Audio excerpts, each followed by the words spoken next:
የፕሬዝዳንት ኢሳያስ አፈወርቂ ወላጅ እናት ማረፋቸው ተገለጸ። የኤርትራ መንግስት ምስረታ ሂደት ኢትዮጵያን በማዳከም ላይ የተመሰረተ እንደነበር ተገለጸ። ጄኔራሉ ስለ አዲሱ የጦርነት ዝግጅት ህወሓትን ወነጀሉ። አማራ ክልል ጎጃምና ደቡብ ጎንደር ዞኖች በተካሄዱ ዘመቻዎች 238 የፋኖ ታጣቂዎች መደምሰሳቸው የመከላከያ ሰራዊት አስታወቀ። ጄኔራል አልቡርሃንና የደቡብ ሱዳን የደህንነት ኃላፊ በድንበር ደህንነትና ትብብርን በማጠናከር ዙሪያ ተወያዩ። ፑንትላንድ የሶማሊያን ፌዴራል መንግስት የጎሳ ግጭት ለመቀስቀስ አሲሯል ስትል ከሰሰች። የኤሲያ ኩባንያዎች በአውሮፓ ገበያ ማቀዝቀዣ እየቸበቸቡ ነው። ሰላም የተወደዳችሁ የኢሬሳት ቴሌቪዥን ተከታታዮች፣ ለዛሬ ሰኔ 25 ቀን 2026 የተሰናዱ የምሽት ዜናዎች ወደ እናንተ ማድረስ እንጀምራለን። እንድትከታተሉን በአክብሮት እንጠይቃለን። የፕሬዝዳንት ኢሳያስ አፈወርቂ ወላጅ እናት ማረፋቸው ተገለጸ። የኤርትራው ፕሬዝዳንት ኢሳያስ አፈወርቂ እናት የሆኑት ወይዘሮ አዳነች በርሄ ሰኔ 22 ቀን 2026 በ97 ዓመታቸው ማረፋቸውን ዘገባዎች አመላክተዋል። የኤርትራው ሀገራዊ የዜና አገልግሎት ዛሬ ሐሙስ ሰኔ 25 ቀን በይፋዊ የፌስቡክ ገጹ ባወጣው መረጃ መሰረት የቀብር ስነ ስርዓታቸው ትናንት ሰኔ 24 ቀን ፕሬዝዳንት ኢሳያስ አፈወርቂን ጨምሮ የመንግስት ባለስልጣናት፣ የሃይማኖት አባቶችና ቤተሰቦቻቸው በተገኙበት በአስመራ አቅራቢያ በሚገኘው የጸሎት መካነ መቃብር ተፈጽሟል። ወይዘሮ አዳነች እንደ አውሮፓውያን አቆጣጠር በ1929 በአስመራ ከተማ ከአባታቸው ከአቶ በርሄ ወልደ ሐዋርያትና ከእናታቸው ከወይዘሮ መድህን ስዕሉ የተወለዱ ሲሆን የመጀመሪያ ደረጃ ትምህርታቸውን በስኳላ ቬትሪዮ ትምህርት ቤት መከታተላቸውን ድረገጹ ገልጸዋል። የኤርትራ መንግስት ምስረታ ሂደት ኢትዮጵያን በማዳከም ላይ የተመሰረተ እንደነበር ተገለጸ። የጠቅላይ ሚኒስትሩ የምስራቅ አፍሪካ ጉዳዮች አማካሪ አቶ ጌታቸው ረዳ የኤርትራ መንግስት የምስረታ ሂደት ኢትዮጵያን በማዳከምና በማጥፋት ላይ የተመሰረተ እንደነበር ገለጹ። አቶ ጌታቸው ይህንን የገለጹት በኢትዮጵያ መከላከያ ኮሌጅ አዘጋጅነት በተካሄደው ዓመታዊ የብሔራዊ ደህንነት ጉባኤ ላይ ባደረጉት ንግግር መሆኑን የኢትዮጵያ መገናኛ ብዙሃን ዘግበዋል። ይህ ጉዳይ ሚስጥር ሳይሆን በህዝብ ዘንድ በግልጽ የሚታወቅ መሆኑን የጠቀሱት አማካሪው ኤርትራን ወደ ነጻነት እንቅስቃሴ የመሩት ኃይሎች ዋነኛ ዓላማ ኢትዮጵያን ማዳከም የነበረ መሆኑን አስታውሰዋል። አክለውም የኤርትራ መንግስታዊ ህልውና ሁልጊዜም ቢሆን ከኢትዮጵያ መዳከም ጋር የተቆራኘ መሆኑን አመላክተዋል። የኤርትራ መንግስት በኢትዮጵያ ውስጥ አጥፊ ኃይሎችን በማደራጀት በማንኛውም ሁኔታ አገሪቱ ውስጥ አለመረጋጋት እንዲፈጠር ሲሰራ መቆየቱንና በዚህም የኢትዮጵያን ብሔራዊ ጸጥታ ለአደጋ ሲያጋልጥ እንደነበረ አቶ ጌታቸው ገልጸዋል። በመጨረሻም ኢትዮጵያውያን በራሳቸው አገራዊ ድክመቶችና ክፍተቶች ላይ ትኩረት በማድረግ መስራት እንደሚገባቸው አሳስበዋል። ጄኔራሉ ስለ አዲሱ የጦርነት ዝግጅት ህወሓትን ወነጀሉ።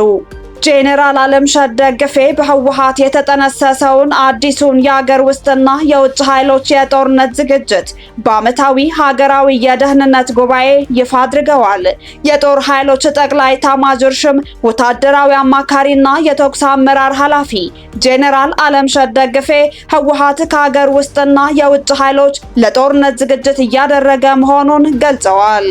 ጄኔራሉ ዛሬ ሰኔ 25 2026 በተካሄደው ዓመታዊ የብሔራዊ ደህንነት ኮንፈረንስ ላይ ባደረጉት ንግግር ህወሓት አሁንም የትግራይን ወጣቶች ወደ አዲስ ጦርነት ለመማገድ ዝግጅት እያደረገ ነው ብለዋል። ህወሓት በአሁኑ ወቅት በህዝብ ላይ የግዳጅ ወታደራዊ ምልመላ እያካሄደ እንደሚገኝና ልክ ከ5 ዓመት በፊት ያደርገው እንደነበረው ሁሉ ዳግመኛ እየፎከረ መሆኑን ገልጸዋል።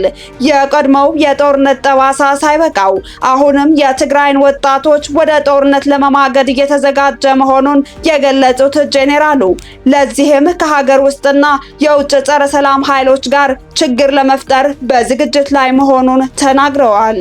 ጄኔራሉ ስም ባይጠቅሱም ከሀገር ውስጥና ከውጭ ኃይሎች ተብለው የተጠቀሱት ሻዕቢያና ግብጽ መሆናቸው ተንታኞች ያስገነዝባሉ። አማራ ክልል ጎጃምና ደቡብ ጎንደር ዞኖች በተካሄዱ ዘመቻዎች 238 የፋኖ ታጣቂዎች መደምሰሳቸው የመከላከያ ሰራዊት አስታወቀ። የምስራቅ እዝ ትናንት ባወጣው መግለጫ ከሰኔ 18 እስከ ሰኔ 24 ቀን 2026 በሰሜን ጎጃም፣ በምዕራብ ጎጃም፣ በአዊና በደቡብ ጎንደር ዞኖች በተካሄዱ ዘመቻዎች 230 ታጣቂዎች መደምሰሳቸውን ገልጸዋል። ሰራዊቱ ሌሎች በርካታ ታጣቂዎች መቁሰላቸውን ወይም መማረካቸውን የጠቆመ ሲሆን የተወሰኑት ደግሞ እጃቸውን መስጠታቸውንና የውስጥ አርበኞች በቁጥጥር ስር መዋላቸውን አስታውቋል። እዙ እንዳለው ኃይሎቹ ከክልሉ የጸጥታ አካላት ጋር በመቀናጀት ታጣቂዎቹ በሚወሸቁባቸው ጣሻዎችና ጫካዎች ላይ የማጽዳት ዘመቻ አካሂደዋል። በመግለጫው መሰረት ዘመቻው ፒኬኤም፣ መትረየስ፣ ክላሽ፣ የቃታ መሳሪያ፣ ሽጉጥ፣ የድሽቃ አፈሙዝ፣ የድሽቃ ጥይት፣ የፒኬኤም መትረየስ ጥይት፣ የክላሽ ጥይትና ሌሎች የጦር መሳሪያዎችና የውጊያ ቁሳቁሶች እንዲሁም የሎጂስቲክስ ንብረቶች በቁጥጥር ስር ውለዋል። ይህ የመከላከያ መረጃ በገለልተኛ አካል ሊረጋገጥ አልተቻለም። ይህ ዜና እስከተዘጋጀበት ጊዜ ድረስ ከፋኖ የተሰጠ ግብረ መልስ እንደሌለ ዘገባዎች ያመላክታሉ።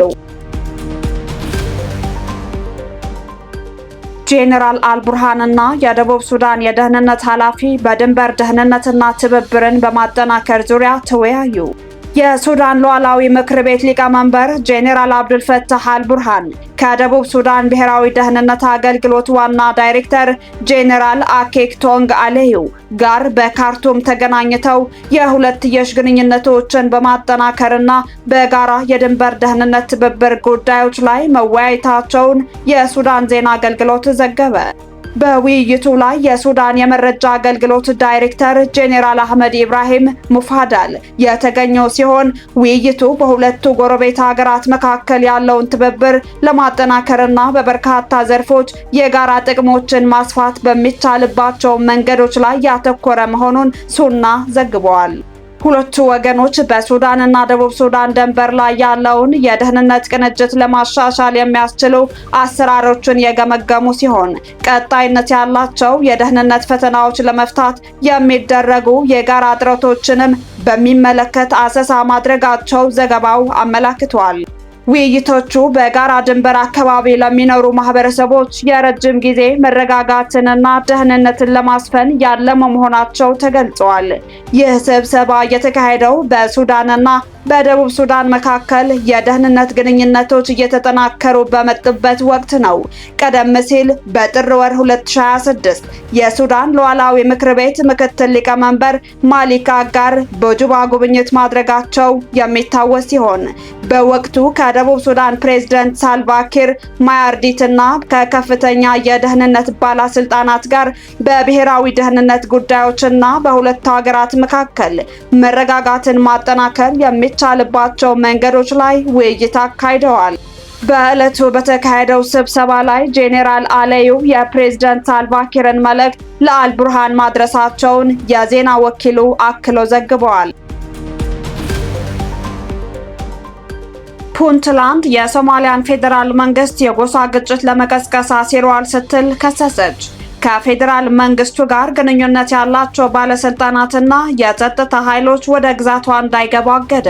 በከፊል ራስ ገዝ የሆነችው ፑንትላንድ የሶማሊያ ፌዴራል መንግስት ወደ ግዛቷ በህገወጥ መንገድ መሳሪያዎችን ለማስገባትና የጎሳ ግጭትን ለመቀስቀስ አቅዷል ሲል መክሰሱን ጋርዌ ዘገበ። ይህንን ተከትሎም ከፌዴራል መንግስቱ ጋር ግንኙነት ያላቸው የጸጥታ አባላትና ባለስልጣናት ወደ ፑንትላንድ እንዳይገቡ ወይም በግዛቱ ውስጥ እንዳይንቀሳቀሱ እገዳ ተጥሏል።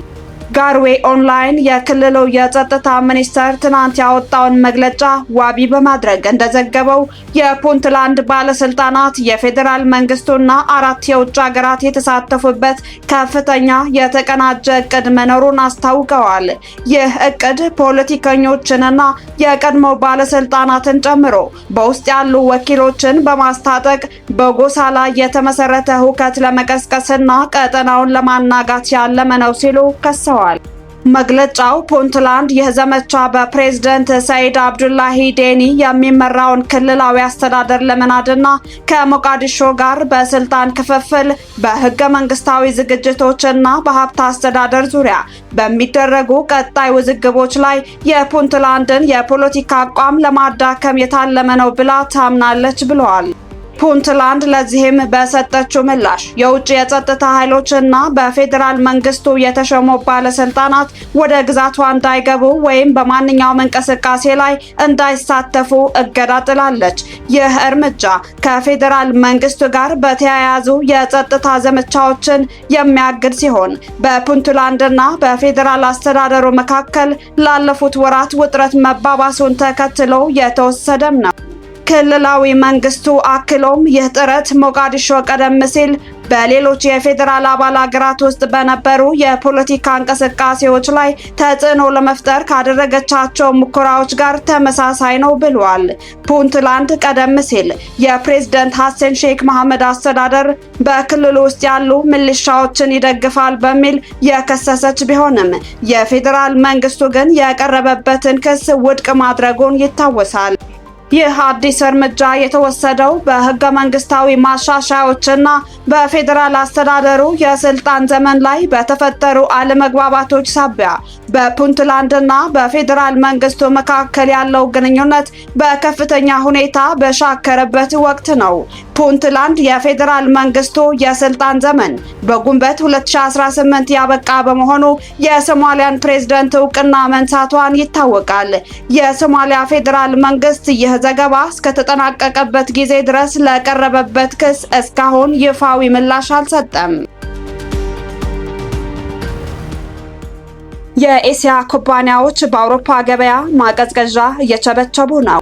አውሮፓ ውስጥ አለቅጥ የናረው ሙቀት የሰዎችን ህይወት እያጠፋ ትምህርት፣ ስራና እንቅስቃሴን እያወከ ባለበት ወቅት የኤሲያ ኩባንያዎች ማቀዝቀዣ እየቸበቸቡ መሆናቸው መረጃዎች ያመላክታሉ። ካለፈው ሳምንት ጀምሮ የከረረው ሙቀት ፈረንሳይ፣ ኢጣሊያ፣ እስፓኛና ጀርመንን ጨምሮ በበርካታ ሀገራት የሰዎች ህይወት አጥፍቷል። አንዳንድ ሰዎች በሙቀት የጋለ ሰውነታቸውን ሳያበርዱ ቀዝቃዛ ወንዝ፣ ገንዳና ኩሬ ውስጥ በመዘፈቃቸው ህይወታቸው ማለፉ ተዘግበዋል። በአብዛኞቹ ሀገራት ትምህርት ቤቶች ሙሉ በሙሉ ወይም በከፊል ሲዘጉ፣ የአደባባይ ትርኢትና ድግሶች ተሰርዘዋል። የኤሌክትሪክ ኃይል ማመንጫ ጄኔሬተሮች፣ ኃይል ማስተላለፊያ ችቦና ገመዶች፣ አስፋልትና የህንፃ ግድግዳዎች ጭምር እየቀለጡ ተበላሽተዋል። የጀርመን የምድር ባቡር ኩባንያ መንገደኞች ከዛሬ እስከ ቅዳሜ ድረስ በባቡር እንዳይጓዙ መክረዋል። የተሸጠ ትኬት ዋጋ እንደሚመልስ አስታውቀዋል። ጀርመን ውስጥ ዛሬ የሙቀት መጠን 38 ዲግሪ ሴልሺየስ ደርሷል። ከ300 ሚሊዮን የሚበልጠው የአውሮፓ ህዝብ በሙቀት ሲቀቀል የኤሲያ የአየር ማቀዝቀዣ ማሽን አምራቾች ኩባንያዎች ገበያ ደርቶላቸዋል። በአየር ማቀዝቀዣ ምርቶቻቸው የሚታወቁት የደቡብ ኮሪያው ሳምሰንግ፣ የቻይናው ሚዲያና የጃፓኑ ሚትሱቢሺ ምርቶቻቸው እየቸበቸቡ ነው። ጀርመን ውስጥ ባለፈው ግንቦት የአየር ማቀዝቀዣ መሳሪያ ሽያጭ ከአምናው ጋር ሲወዳደር በ37 ከመቶ ጨምሯል። ፈረንሳይና ስፔን ሰሞኑን ከኤሲያ ያስገቡት የአየር ማቀዝቀዣ መሳሪያ አምና በተመሳሳይ ጊዜ ካስገቡት በ108 ከመቶ መጨመሩን መረጃ አመላክቷል። ውድ የኢሬሳ ቴሌቪዥን ተከታታዮች ለምሽቱ የተሰናዱ ዜናዎቻችን አበቃን። ቀጣይ እስከምንገናኝ መልካሙን ተመኘን። ሰላም።